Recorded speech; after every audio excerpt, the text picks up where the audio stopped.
I'm Jess. And I'm Wes. I'm Jess. And I'm Wes.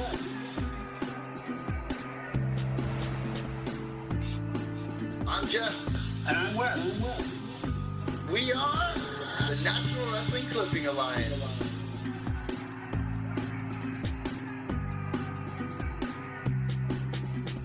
I'm Jess. And I'm Wes. And we are the National Wrestling Clipping Alliance, and you are watching the NWCA podcast, the only wrestling history podcast that doesn't just talk history. We show history. It's kind of our thing, Wes. It's been a while, bro, but we are back. We've been busy, man, in the last couple months. It's crazy to think that we've been so busy with our lives and with things that have to get taken care of. And you know what?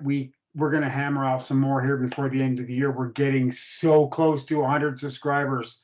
99. I think, yeah, today I checked, it was 99. Jesse, it's great to be back with you. Great to be talking wrestling history. Boom, wrestling history, and that's exactly what we do.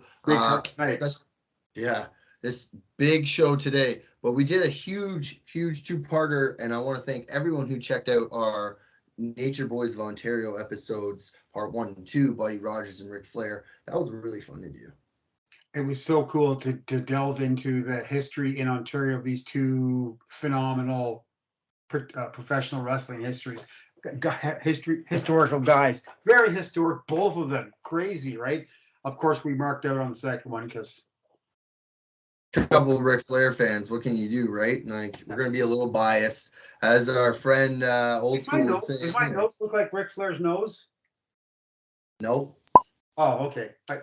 I thought maybe I was related or something. Ric Flair's older than you, and he has more hair than you. How do you feel about that? I don't have any scars up here, though. Oh, that's true. We can get Abdullah to fix that. Abdullah. Anyways, so yeah, we had fun doing that. I want to thank everybody who has checked out our page.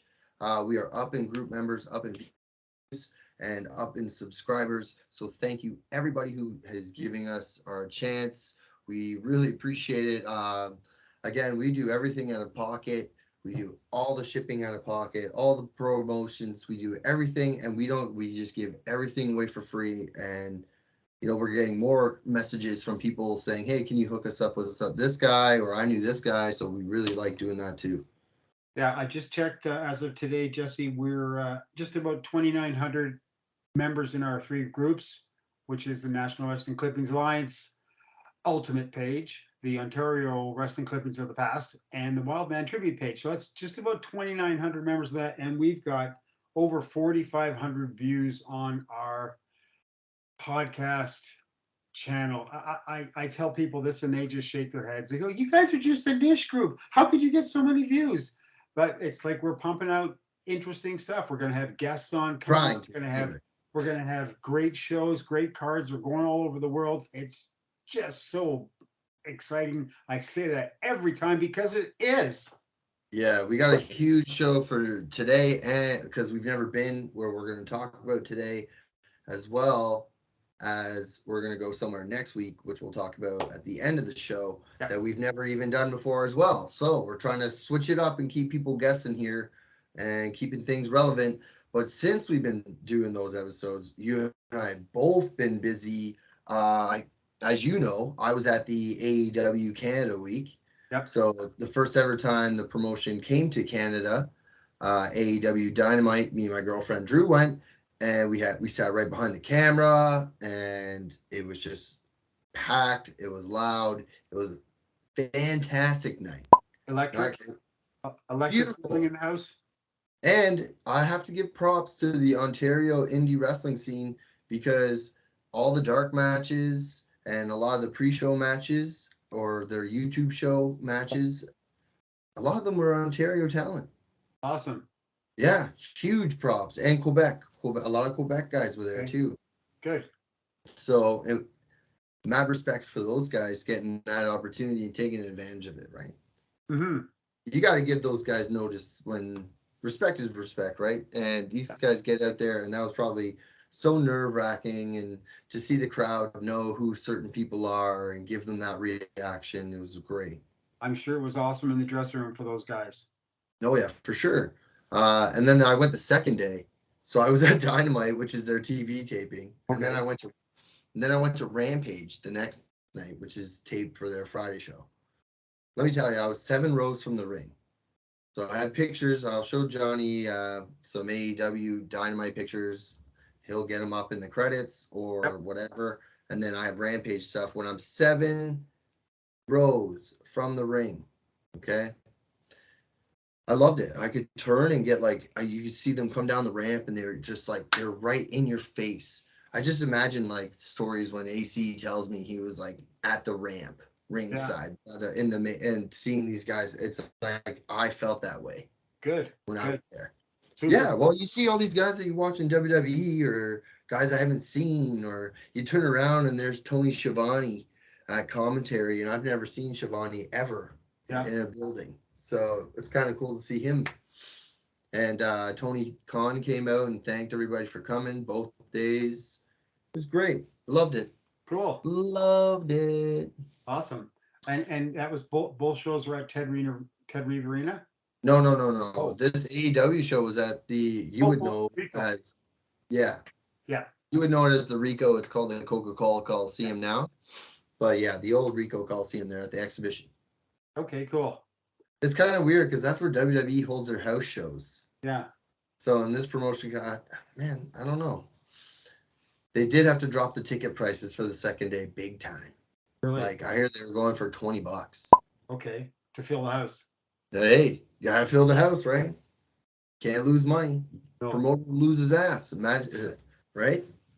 We talked about that before with Dave and the Wild Yeah. Man and how Frank and him battled, right? And he lost a lot of money sometimes. When you either put two shows on in a row in the same town, and I get it, it was a taping and everything. And the second show was a special one. So, but still, do people want to go to the first one to be the first there, the first one, or do they want to go to the big show? So yeah, you were lucky that you got to go to both. Yeah, I wasn't. Remember, I told you I was only going to go to the taping. Yeah. And then my girlfriend just out of nowhere, she's like, "What do you want to do tonight?" I'm like, "Watch this on television." She's like, "Boom, just bought tickets. Let's go." I'm like, "Well, I'm not going to say no to that." So Exactly. Good. yeah, it wasn't the only wrestling show. As you know, Wes, we were at Greektown on October 15th with Bill Alfonso in the building. So not gonna lie, I had a 3-hour conversation probably all night with the guy. Cool. Super Oh, cool. he was awesome, man. So lately, for people in Ontario, they know that we've been sponsoring Greektown wrestling shows all year. Um, this one was special because it was back in the original church down in the Danforth, but Bill Alfonso was there. So when I showed up, and we get our table. Well, Wes has never been because obviously you don't live here, but usually, and Johnny was out of town, so I went by myself this time. Did our thing. I set up the table. I had the Wild Man poster and like something else big. Because I remember Johnny said, "Yo, bring a poster this Yeah. time." So I did, and that popped out to everybody. Some Cool. guy offered me money. He's like, "How much you want for that?" I said, "Oh, I don't know, man." He's like, "No, seriously." I'm like, "All right, 2 grand." He's like, $2,000. So you asked. Yeah. Go I find don't. one. I don't. Yeah, that's what I said. Go find one, bro. I'm like, what do you want me to say? I'm not giving this up. Yeah. Like, it's not even in mine's not even in perfect condition like some of yours. Mhm. But this guy was like all about like, I know what it is. I know what this is. Oh my God, where did you get this? How much do you want for it? I'm like, it's not for sale, man. I don't sell my stuff. Like, we take pictures. You can take pictures off our pages. I'm like, Yeah. I don't do that. I don't sell my stuff. And he goes, how much do you want for it? And I straight up, West, I was like, yo, 2 G's.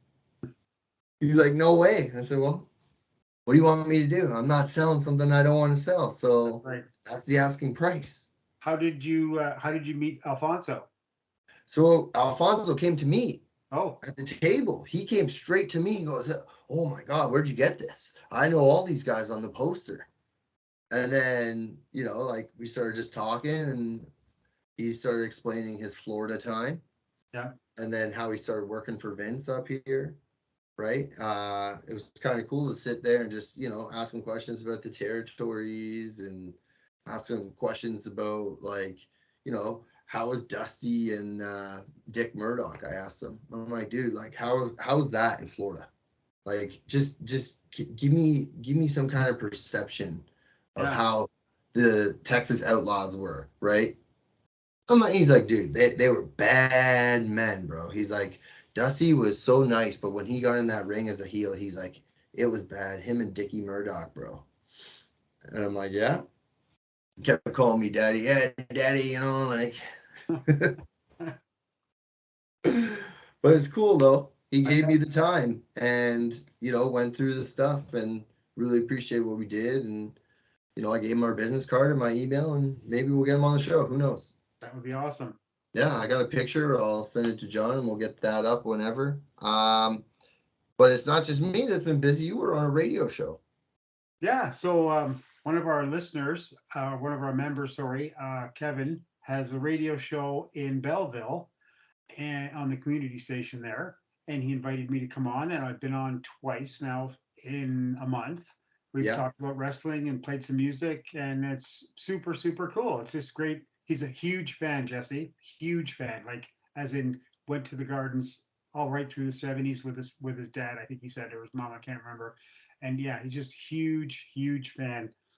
Loves absolutely everything we do. Thinks the podcasts are the cat's ass, and kept asking me about Man. the podcast. Kept asking me like, "Oh man, like how did you guys figure out how to do this? And what were you guys thinking? And how did it come? How did it come to pass? And everything?" And it's like, it's. And I've said this before, and I've said it in on the Facebook pages. It's a dream come true for me. It really is. Yeah. This is like heaven to me to be able to talk about professional wrestling and have 4,500 people have watched some of our videos, which is awesome. Yeah. I'm like shocked myself. When we first started this, we even said, like, well, like, let's just see what happens. Yeah. Like, we got to be able to show and be more interactive and be more into it. And Even then, even if and it's I, even if it's only us watching it, right? yeah, exactly. But at the same time, no one else is really doing it. And we're like, there's got to be a place where everybody can go for clippings, for anything and everything, Yep. and just ask us, and we can help them get whatever they want. And that's what we've been doing, which is fucking fan goddamn tastic. And Yeah. I really appreciate that. I love the show. That's awesome to hear, man. Like, Yeah. straight So up. we can listen to it on the SoundCloud. So all you have to do is look at the link on our Facebook pages. It Yep. shows called Quinty and the Groove, and everything's right there. So yeah, cool. Oh, Lynn and I are going to listen to the latest one. I think this weekend on my speaker thing. What's it called? Bluetooth. holy, what's that thing? The speaker? Bluetooth thing. Yeah.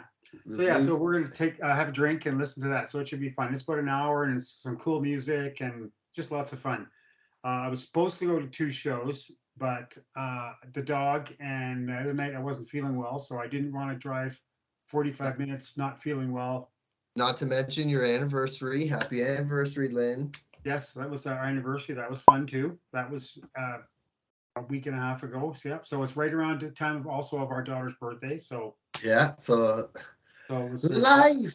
Na lots, na na na lots going on. na. Yeah, so I was supposed to go to a wrestling show this past Sunday Yeah. and see Vance Nevada was coming through on Mhm. his nationwide tour, and he's selling his book Uncontrollable Chaos, Yep. and everyone, Oh, Canadian professional wrestling. yes, everything about Canadian professional wrestling, A to Z. I don't know what the time frame is, but it must be massive because the book's like about this thick, right? The Yeah. shipping is like $400 to get it. It's Anyways, we're going to be talking. not $400. We're going to be talking to him soon. I was going to get a couple copies, one for you and one for me, signed by Vance, but unfortunately, I couldn't make it. So Well, he's that coming to town, so really sucks. So he's coming to Oshawa, so then you can do it. damn right. I'm sure me and Johnny will both go. Why Yeah. not? I'm sure I'll bump into AC there too. Oh, that'll be great. And speaking of AC, AC sent me a little gift. His brand new book, Oh, Yeah, I didn't even know he was writing one. what, what, what? Yeah, MapleLeafWrestling.com presents Quick Bits, the best and rest of Toronto wrestling. Who's on the front there? Looks like Tunney and Yeah, I don't know who that. Oh, it's Brower. oh, there you go. Yeah, so I didn't even know he had another book. I saw it on Amazon and I was like, what the hell? He's like, yeah, here, I'll send it to you. Cool. So it's got pictures of Stranglehold and all that. I haven't had a chance to dive into it. Okay. But yeah, just wanted to bring if we're gonna bring up books, AC sent me here. That was great. Books available on Amazon. It's only like $10.99. It's not expensive at all. Cool. So Christmas time's coming. Yep. Speaking of Christmas time, some of our members are gonna get book 2 of our clipping books. We used to mail them out. It got a little expensive, so we had to pull back on the mailing out. Most of everybody that's gone to Greektown Wrestling has got book 2. So whoever is going to get book 2 doesn't live in Ontario or they live in the States. Yep. And yeah, we just really hope you enjoy them. Also, what else we got? One big thing that happened in the wrestling world, Wes, that we should definitely talk about before we dive into everything. The passing of Antonio Inoki. Yes, we touched on it on our Facebook pages. Inoki was a huge second biggest star in Japan. Well, third in our time frame. Second biggest time in our time frame, but third overall behind Ricky Dozan and Baba and Inoki, and just a massive talent. Super cool looking guy with that chin, right? Mm-hmm. Super cool. And I've had some Japanese magazines and there's some cartoons of Inoki in there, and this chin's like about this long, right? This quite thick, quite animated, but yeah, great life. Hey, spent most of his life in professional wrestling at the top of his peak, right? So Yeah. interesting because he. Muhammad Ali stuff too. Pardon me. The stuff he did with Muhammad Ali. Yeah, which was bizarre, but they tried. I mean, that could have been monster, right? That could have been just so fantastic that Yeah. they kept doing it. Then they could have all made gazillions of dollars. Frank Tunney was involved with that too, eh? And the Sheik, Really? they all had money behind that. Yeah, Vince McMahon. Damn. Yeah. Inoki, the closest he ever got here really was when he bought the National Wrestling Federation from Johnny Powers, which was a promotion in the Great Lakes area, mostly Ohio and Pennsylvania, New York State. Okay. And Pedro Martinez of Buffalo was running it with Johnny Powers, and Inoki wanted a world title, and the NWF belt at the time was considered a world title. It was a regional title, but in Japan Yeah. it was considered a world title. So he bought the promotion and the belt and went back to Japan with a world championship belt around his waist. And as far as I know, that belt became one of the belts that was in the Triple Crown, which I think is still being fought for. Triple Crown. Damn. Yeah. So Well, I'm sure we'll find out in our comment section. If anybody has anything, you can just comment below, like, share our videos. We always love talking with everybody and our fans. Yeah. What do you think he's going to be known for the most, Inoki? Like in your opinion? uh, you know, Like, because he did come over here with Baba, and they were like the tag yeah, champs and stuff for they the they they, NWA. they worked in California, and Inoki worked. Baba came over here in the early '60s to be trained, so he Mhm. worked with Fred Atkins as his manager. They traveled all over. Inoki then came later, but Inoki was on like the undercard in Memphis and bumfuck Idaho and stuff like that. So he didn't get the same treatment, but he still became still a major star. Oh Um, yeah. super booker, super talented. I think he was. I'm not an expert on Inoki. I love the way he used to rip off his scarf. That was really super cool. And I only know him from being the first person I ever saw using that backward enziguru or whatever it's called. Insecurity. Yeah, the kick. Yeah. Yeah, The yeah. that was what I knew him from for, I should say. I thought he was great. I thought he was great. Looked fantastic. Always looked in really good shape. Um, Chiseled, a little, had that awesome chin, and a bona fide star in Japan for sure. Mm-hmm. Uh, we had a fan question for you, actually. I forgot. It was about Lex Luger and Bruiser Brody in a steel cage, Yeah. and like, and Bruiser Brody kind of like scared the crap out of Lex because he wouldn't cooperate or something like that. He was being a little, he was like testing him, I guess. They. I do have the Meltzer's Wrestling Observer newsletter from that time period, and I have read it before. I haven't read it recently, but the Luger was afraid of he was new.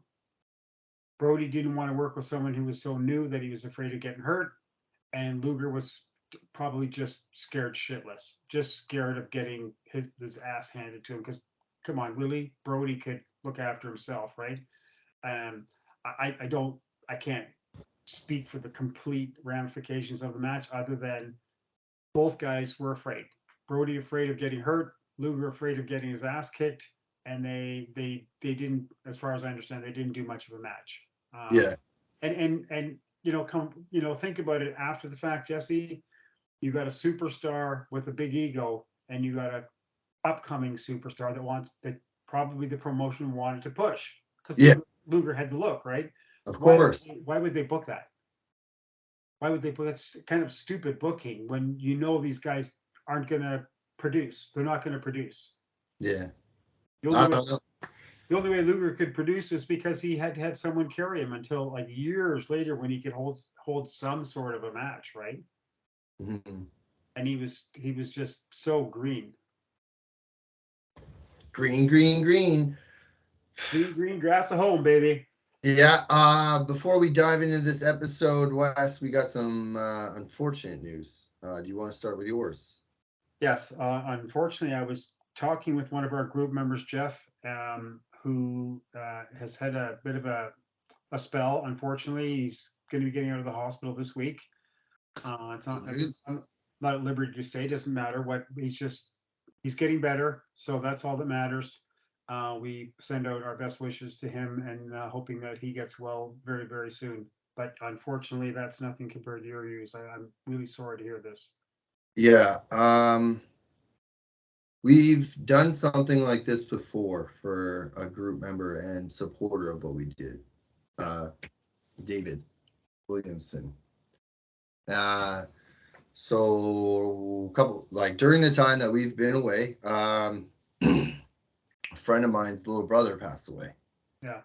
Um, her brother was a massive wrestling fan. She actually has a picture on her profile of him wearing a Roman Reigns shirt, hence why I'm wearing my Roman Reigns shirt today. Yeah. Um, Jon Caesar was younger than I am, Wes. Hmm. And, he lost his life in a car accident. And I feel very sorry for her, my friend, and her family. And as a fan, I just think it's right that going forward we dedicate this episode to him Yeah. and his family. And we are going to now take a little pause and do a 10 bell salute.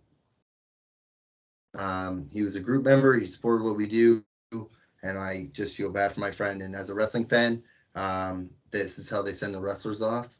So we did one for David Williamson when we found out about him, and he was in the groups before we even had 50 people. That's right.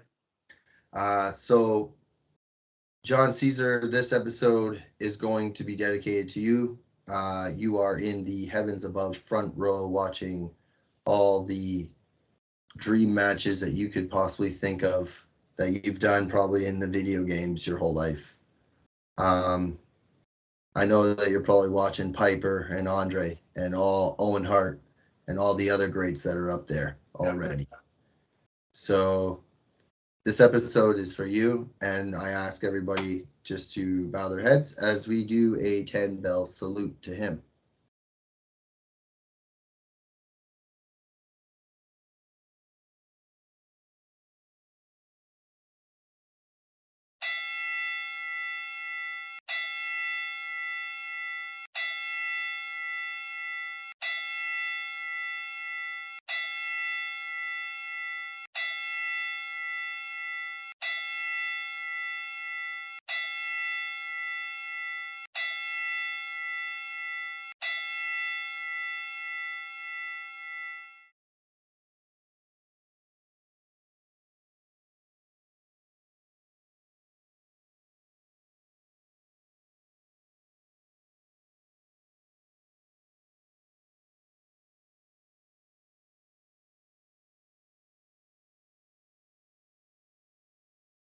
Okay, Wes, now that we know what we're doing, John, let's talk about the episode that we're going to do today that we're dedicating to this young wrestling fan, Jon Caesar.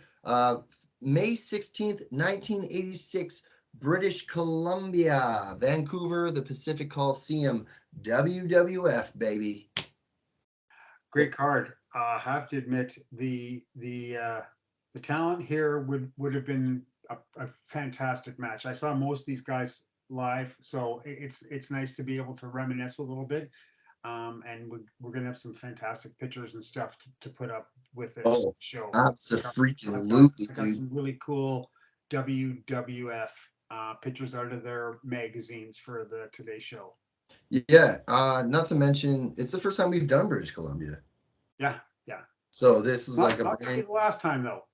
No, no, no. We got to go further, I think, back in time from 86. I think we should go further back. We should do something with Don Leo Jonathan and Gene Kiniski and You his love Gene Kiniski. Did you see the thing I sent you today? Okay, but before we get into May 16, 1986, again, everybody watching our show, that is the timeline we are in. So yeah. get in the DeLorean, get to 1986, get in that mindset because we're about to set the scene. We are just 2 months past WrestleMania 2. Yeah. Set the Yeah, scene. WrestleMania is setting the scene. May 16th. So 2 months prior to this, we were at WrestleMania 2. Do you know anything about WrestleMania 2 and the significance of that? I think it was the second one. Yeah, but what was the significance of the second one? It was in 17 different cities all at once in different time There's zones. 3 cities. Smart ass. So it was New Jersey, and No. New Atlantic York. City, Atlantic New, City, New New York, York, LA, and Chicago. Chicago. I think I'm pretty Chicago, sure. Chicago, where they had the battle royal with all the football players. I can't remember which one had the what, but I know LA had King Kong Bundy and Hogan in the Yeah, cage. yeah.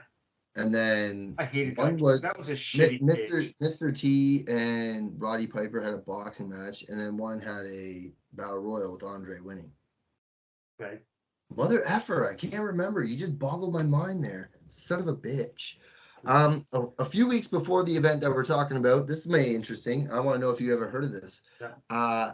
The AWA and the NWA put on Rage in a Cage. Yes. The Road Warriors versus Nikita and Ivan Koloff. Do you want to talk quickly just about that, Wes? I've never even heard of that. I think it was supposed to be a big deal, as in moving forward. It Yeah. just didn't work out. And you know, Vern was dying. Like the NWA was dying, but Vern was dying the slowest death at all. He was like hanging by a thread. It was right around his neck and his testicles. And the NWA was slowly, but not as dying as fast. Rage in a Cage would have been fantastic because who doesn't love Ivan Koloff? Everyone in my age group loves Ivan Koloff, but even more so the Road Warriors, right? I love Legion of Doom, baby. Well, The I know Road that's Warriors were Legion. so cool, so cool. They were just completely game changing. They changed the whole thing. They're They huge. changed it. There'd be no Lex Luger if there wasn't the Road Warriors. Really? There'd be no Rick Rude would be the Demolition, etc., on and on and on and on. Sid Vicious, the same thing. These guys would have never got a job because they would have been too out of vogue. But the Road Warriors, not single-handedly, but they started that, ushering that gigantic guys, muscled up Yeah. the shit out of people, Paul guys. Ellering was their manager too, right? Yeah. So another good man, one of the best managers, right? Yep, and he was. They had the coolest relationship too because it was a threesome. They Oh, got paid and they got divided by three. sounds like a good relationship to me. Well, who doesn't like a threesome? As long as no offense, as long as Oh it's not two God, you're guys. hilarious. 86. Correct me if I'm wrong. We're 2 years since Stu sold Calgary. At least a year and a half or 2 years. Yeah. I don't know. I always forget the story. You hear everything, but I wasn't there. So, like, from what I've been told, he sold it and then he got screwed over, never got the money. So he started it back up again or something. The kids started it back up again, and it Yeah. wasn't too long after that when it was one heart against another heart doing Stampede Wrestling. I reserve my judgment on their family Mm-hmm. because some of the books I've read, they were really close to dysfunctional. Mm-hmm. But wrestling talent, training, etc., etc., etc., nothing but the best there Yeah. in that sphere. Champions. Who do you think the champion was in the NWA in '86, Wes? I was gonna say Ric Flair, but I don't think it was probably just Ric Flair. Yeah, it was definitely Ric Flair. The AWA champion. Who do you think that was in '86? Probably, I'm gonna look down here at my notes, and it's not written there, so I'm gonna say 86 might have been Rick Martel. I'm not sure. No, Stan Hansen. Oh, okay. Yeah, I like Stan Hansen, so let's go. I And the WWF champion, obviously, is Hulk Hogan. Yeah, unfortunately. But today, we're not talking about any of that. We're talking about British Columbia. So here's what I got pulled out. I bought this ticket, Wes, Okay. off eBay. Completely unfocused, but that's okay. Yeah. I have to take Johnny and show him a picture, but whatever. Yeah. But that's how I found out about this event. And we're going to do the card rundown right now. But before we do, I just want to remind everybody that we are sponsored by Grand River Tea. You can save, Yeah. you can save 15% off your final purchases with Grand River Tea on their website. At checkout, as long as you use the code NWCA, you will save 15% on your final purchases. Check out Grand River Tea on Instagram and Facebook, and definitely check out their website with their wide variety of premium loose leaf teas. With that out of the way, let's get into this. Professional. Yeah, you like that, eh? Yeah. All right, let's go. First match. You want to read them off? Okay, let's go here. Or do you want me to do it? No, I'm just gonna move this piece of paper out of the way. Oh, So okay. the first match, time limit draw, is Ben Bassarab versus Scott McGee. And Ben Bassarab, of course, was related to the Hearts at one time, married to Allison, I think. Okay. The girls were hot. They were very pretty. Okay. Oh, yeah. All right. They're Canadian, of course. And yeah, Scott McGee, a second generation wrestler. His dad was Jeff McGee, or Jeff Ports, which is really named. They were British guys. Okay. Not the tallest guys, but really good wrestlers. Jeff Ports mostly wrestled in the AWA, but he also wrestled in Stampede also, which is not what we're talking about today. But a lot of these guys were Stampede guys that were on the WWF filling out the cards in BC because they had moved there and basically taken over Tomko's promotion in Vancouver. Yeah. After Kiniski and Kovacs. Whew. Damn. Yeah. On a WWF show. And yeah, and again, Vince took over. So Vince was just pounding his guys into the ring, and it's like I didn't count the Canadian guys on here, but yeah, we got quite a few Canadian guys. Yeah. The next match was Bob Orton Jr. defeated Moose Morowski or Morowski. That's what I said. Booty traps. Yep. So yeah, Orton Jr. What can you say? WrestleMania 1 main event, buddy. Yeah, great guy. I liked him. I liked him a lot. I liked him when he was young and he's a skinny kid. Although we didn't really see him that much here because he was sort of in Tennessee, in the backwaters, sort of. But he grew into like a really big star.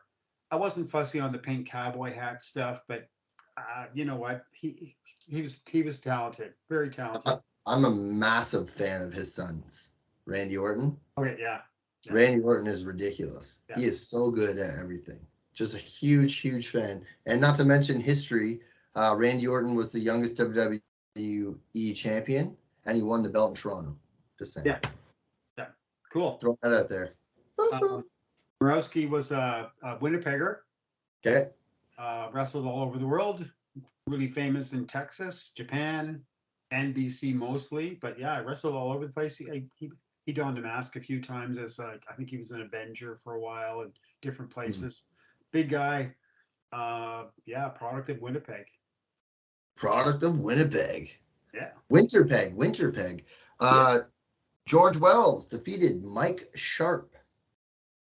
Another generational wrestler, Mike Sharp, Mhm. son of Mike Sharp Sr., obviously, and nephew of Ben Sharp, who were huge stars in California and Japan in the 50s.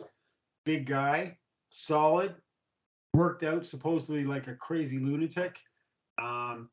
He was just in that cusp sort of where he was still with the WWF, and he did get some main events against Backlund and stuff, but he was just on that edge when those kind of guys were kind of falling by the wayside, and the Lex Lugers and the Road Warriors and the muscle heads, if you want to use that term, were working the way up. Mike Sharp, tough as nails. Oh yeah, I feel bad. That's like a Forrest Gump thing, you know. Like here's normal, and like Forrest is right about here. George Wells is a pretty good wrestler. I'm pretty sure he played for Saskatchewan Roughriders. Okay. In the CFL, yeah. Wow. Football Man, player. it always amazes me how many former CFL players are actually wrestlers. If you really get down, like tons, so many, tons, like 20 at least, 25. Like we could actually do an episode on that. We could. We could. Like some of the guys were like turned out to be really famous, like Wilbur Snyder, King Curtis, Mosca, Kiniski. Yeah. I think Wahoo McDaniel too played in the CFL. Well, he just played in the NFL, but yeah. Yeah. Superstar in football too. You know who didn't make the CFL? The Rock, Dwayne The Rock Johnson. He was this close. Yeah. He was. You know his daughter's a wrestler now. Oh. The first ever fourth generational superstar. Wow. I did not know that. That's crazy. Peter Maivia, Rocky Johnson, The Rock, and now his daughter is in WWE. I think she showed up at NXT this week. Okay. Yeah, that's their developmental system. But what's her ring name? I don't know. Oh. I can't remember. Something Johnson. I know that. Oh, okay, cool. Yeah. Pretty cool. Just saying. Yeah. Next one would be a good one for me. King Tonga defeated Moondog Rex. Yeah. So King Tonga is, correct me if I'm wrong, Haku. Yeah. Right, and he started in Quebec. Yep. He might not have started in Quebec, but he worked there when in the dying days of international in Quebec. Yeah. Yeah. Working against Dino Bravo. Yeah. And he was. What can you say? He's renowned as probably the toughest guy ever who wrestled, as in time. But he's a great wrestler. I liked him. I really liked him, and he could go both ways too, which was really cool. Yeah, I heard he was tough. Like you did not want to mess with Haku in backstage. Like he would mess you up. Yeah, I can only imagine what if you had been in the match and you were a little bit of a dickhead or an arrogant person, and you just got one shot by him, one shot, I could knock you out or blow your face open or something, right? No, exactly. Moondog Rex. Yeah, the spin-off of Lou Albano's Moondogs, which was a Canadian guy, Sailor White, originally. He was one of the Moondogs. Sailor White, that name sounds familiar. That's from a Calgary area. No? Yeah, he wrestled in Calgary, wrestled in Montreal, wrestled down east. A bit of a nut bar, but really great wrestler, great bleeder, fantastic sailor kind of tattoo on his chest. Completely, excuse me, completely out of shape, fat guy, but he really worked hard. Randy Cully was this Moondog, and I think the other Moondog was Larry Latham Spot. Yeah, okay. Yeah, because he's in the next one. Pedro Morales defeated Moondog Spot. Yeah. So we got Pedro, who was on the downslide of his career, being the former. He was a WWF champion. WWF champion in the early 70s. I like Pedro Morales on TV. He was another guy. I'm not comparing him and Bruno, but one of those guys that even when I never saw Morales live, obviously. Actually, no, I did see him when he was in the AWA. He was in Toronto once, and Okay. he was getting on and didn't do much. He was left-handed, which was cool because I am. My daughter's left-handed, so that's kind of Your cool. dog's left-handed? My daughter, I said, you Oh, fool. This guy kills me. no, Morales exuded a lot of emotion in his matches. Like he Yes. was really, I don't know how to describe it. He was one of those kind of guys you could be sitting in the last row of arena or sitting on your couch, just watching out of the corner of your eye a TV show, a TV wrestling show. And he's like, oh man, because he exuded excitement. Yeah, yeah, yeah. Yeah. Hmm. Adrian Morales. This one, the next match is probably up there for me. Like when I go down the up and down the card, like this was one of the besides the main event that we'll get into, but this one, Paul Orndorff defeated Don Morocco by DQ. Imagine that. I know. Two big guys just boom. They're gonna beat the shit out of each other. I'm sure it was a great match because when they had their working shoes on, Orndorff was awesome. He Way was before huge. way before he became in the WWF. He was so good. He was so um just visceral looking, so mean looking, so just jacked, and so I'm gonna frigging beat you like you've never been beaten before. Yeah, Um, yeah. Morocco was just completely opposite, right? Laid back and kind of calm and cool, even on his interviews and everything. But I love Don Morocco. He was so huge everywhere he went. Yeah, I like Don Morocco too. He did a big program with Snuka, right? Yeah, Yeah, in New York City, the famous cage jump. one of the Pagans cage jumps. Yeah, Yeah, they pretty sure. fantastic. Fantastic. Those two guys would be a main event, obviously anywhere, whether it was WWF or anywhere else. Yeah. Well, Paul Orndorff, it's funny, was in the main event too, right? For Mania 1. Yep. Yeah. Orndorff and Piper versus T and Hogan. Yeah. And they had Cowboy like Bob Orton Jr. in the corner and Yeah. Snook on the other side. Yeah. So And Pat Ace. Patterson was the referee. So imagine that, a Canadian refereed the first WrestleMania match, main Yes. event. Canadian pride. Throw up that flag, motherfucker! Well, it's We kind of are. cool. We are, and we're a little prejudiced sometimes. We do kind of talk about the Canadians a little more than regular, but it's not unlike any American guys that we'd be talking about more about the American guys than. Yeah, but it's always cool to know that, you know, from your homeland, who did what. And that's Yeah, a big thing of my history thing with yeah. you And and the wild man and stuff like that. that's what we're doing. We're doing wrestling history, yeah. And Yeah. just happens to be we're Canadian. Main event time, brother. Oh, For the WWF Tag Team titles, the champions, the British Bulldogs, defeated the Dream Team, Brutus, Barber Beefcake, and Greg Valentine. That's a beautiful cover. they were so popular. Like, oh my God, they were so popular. This is from, I don't know if the date's in here or not. No, the rest of it's missing. There's the inside front cover of the TV guide. Full Don't listings. worry, if anybody misses it, we show it in the Yeah, credits. yeah. They were great. I loved them. The book um, on Dynamite Kid was just so interesting when I first got it, but it really spelled what we all knew eventually, that the guy was just a dick, and uh, he Dark Side of the Ring, man. Jacques Rougeau told a story that he punched his teeth out with brass knucks. yeah, he had And to. then he had to tell Dino Bravo to be like, yo, just tell him that we have mafia ties or something, help me out. And he did. Yeah, they I had forget. I forget. I can't quote unquote everything from the episode. It's been a while since I've seen it, but there is an episode where he brings that up. they had to do something because he was running roughshod over everything. His pranks were getting worse and worse and worse, and just you know, if the management can't handle it, then someone's going to have to. And I don't agree with that kind of thing at all, because you know how many guys have been fired when they were at the top of the peak, and or they were a champion and they got fired because they were dickheads, or they screwed something up, or something, made a mess of things, right? This guy just got away with it year after year after year, Yeah, right? exactly. So I got a really Uh, cool picture here of their first match in Maple Leaf Gardens. oh wow. You can see the ramp there, Yeah. up on the ropes. Um, that was against Goldie Rogers, I think, and another guy. Was Do you think that would have been this tour in '86? no. That was before then. This is Oh, these pictures were the tour of that tour. oh, of '86. Yeah, these pictures are from that year. The same two teams in Maple Leaf Gardens. So we'll post those pictures up too.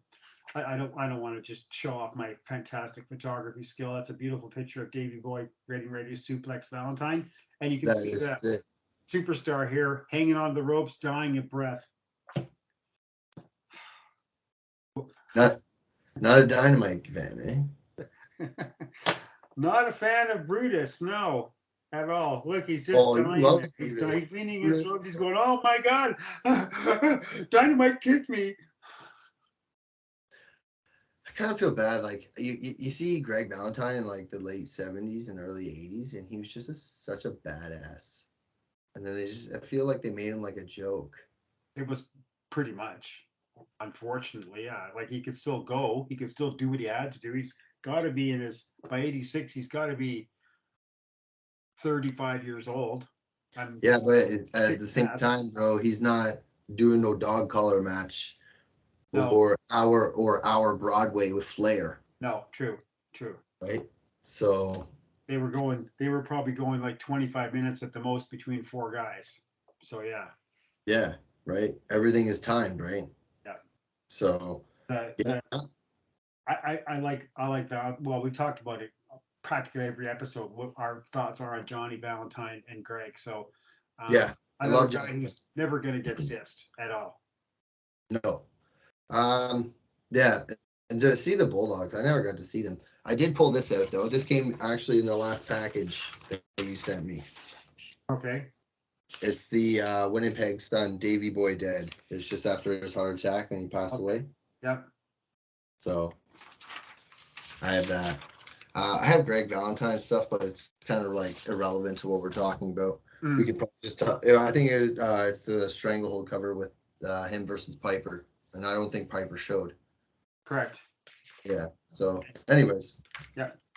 We wanted to talk about another BC card. So it was, I can only imagine what I don't have the attendance for that. Do you have the attendance no. on your I just result card?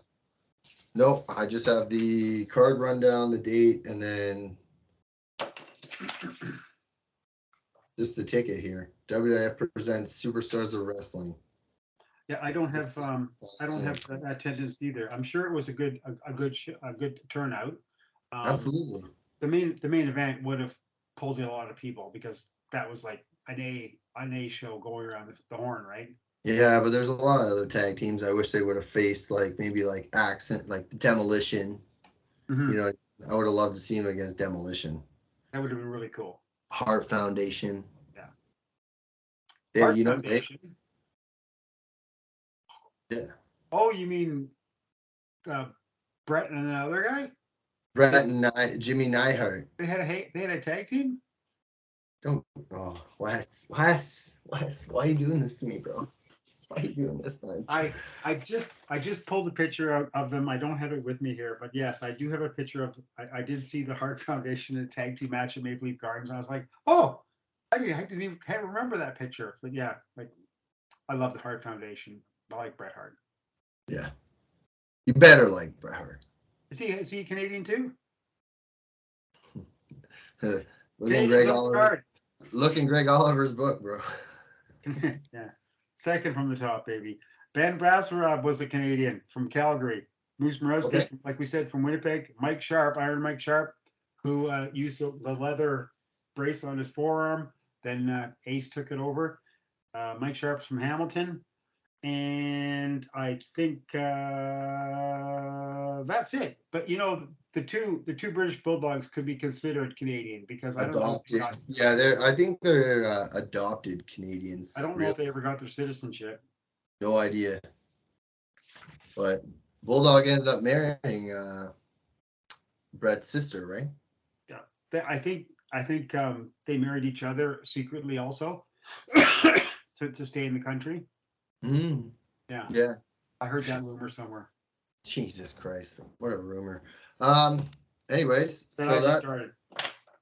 that wraps up this week No, episode. no, no, no. We got guys who work for the Wild Man. Oh, come on, Jesse. Oh, let me guess. The Moondogs. No, No, not too Mike. many. No. Not too What's many. that? Borowski and Valentine, and Uh, that's it. what? Greg Valentine worked for him as Babyface Nelson. Yep, When was that? 78. 71. Damn. Yeah, 71, 72. Well, why didn't you tell us the story when Bruce the Barber Beefcake cut your hair, and that's why you hate him? Because I'm sworn to secrecy. Secrecy. I signed a non-disclosure with Vince McMahon, Vincent K. Yeah, Oh yeah, three that's three that's what it million was. dollars. You're fucking hilarious. Non-disclosure. Next week, Wes, we got a huge episode for first time ever. So today, first time ever in BC. Next week, first time ever, we're leaving North America. I know. So exciting.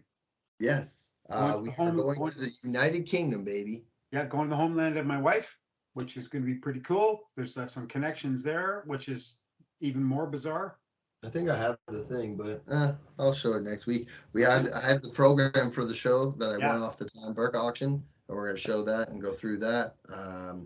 Yeah, United Kingdom, Royal Albert Albert Hall. Hall. Yeah, ridiculously famous hall for everything, like Yeah, music, political, huge. Oh yeah, soccer, rugby, any tiddlywinks, croquet, Johnny's bachelor Pocono, party, checkers. Johnny G's bachelor parties. I heard about that.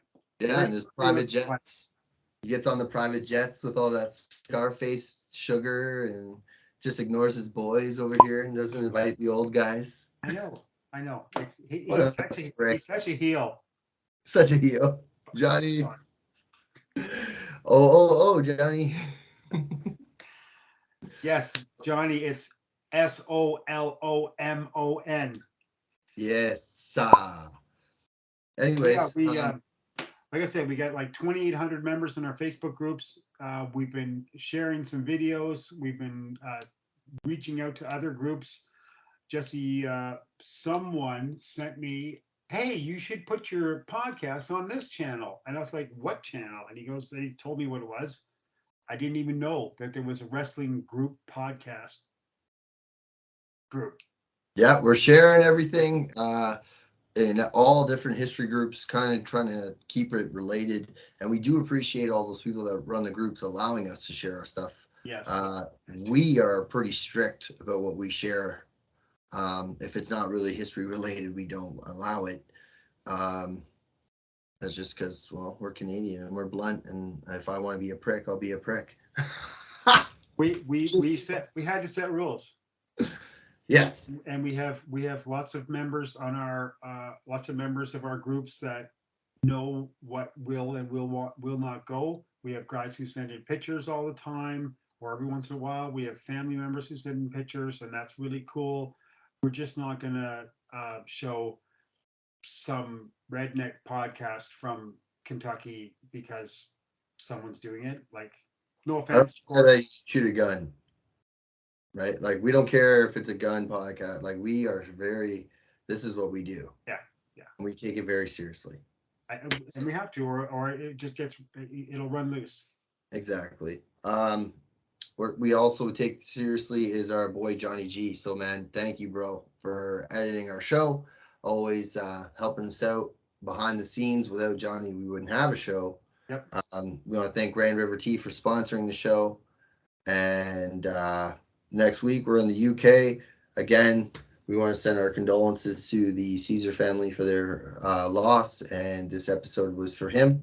And again, just I hope he's just enjoying all those dream matches that he can watch up there with all the wrestlers, from Whipper Watson versus Andre and all that kind of stuff. Yeah, that's So sad, but it's again, like we said, Jesse, it's part of life, and we have to live also.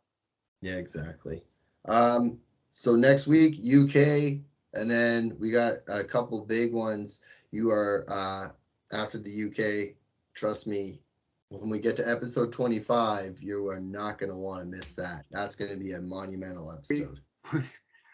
I have a list here. There's 5, and it's like, come on, really? We're going to do this, and we are going to do this because it's important to reach out to different areas, like in the UK. It's important to go back, not to go back and forth in history. I don't mean back and forth in history, but we have to still go back, and we still have to come forward. So we're doing 86. We can do 76. We can do 56.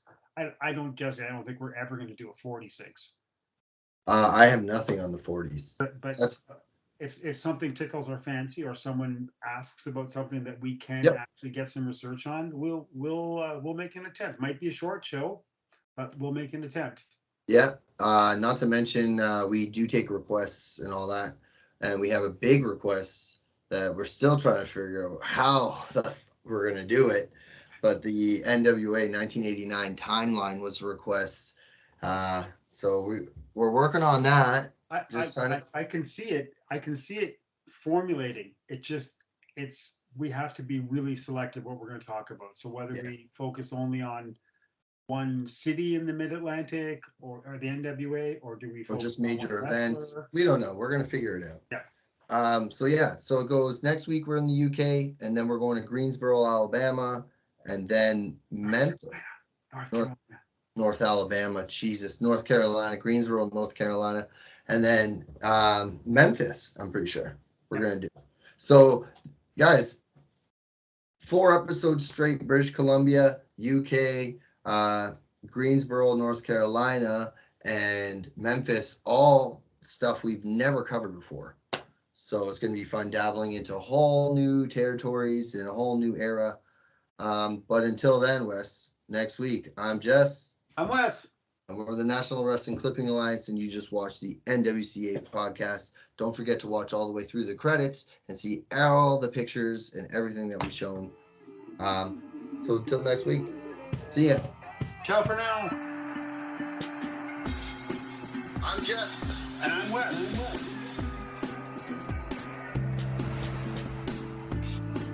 I'm Jess. And I'm Wes. We are the National Wrestling Clipping Alliance.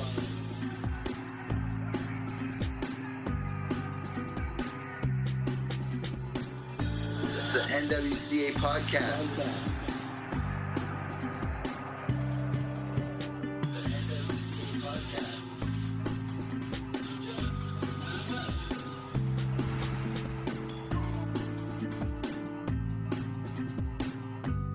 I love doing this, and I love you in a cool wrestling history kind of way.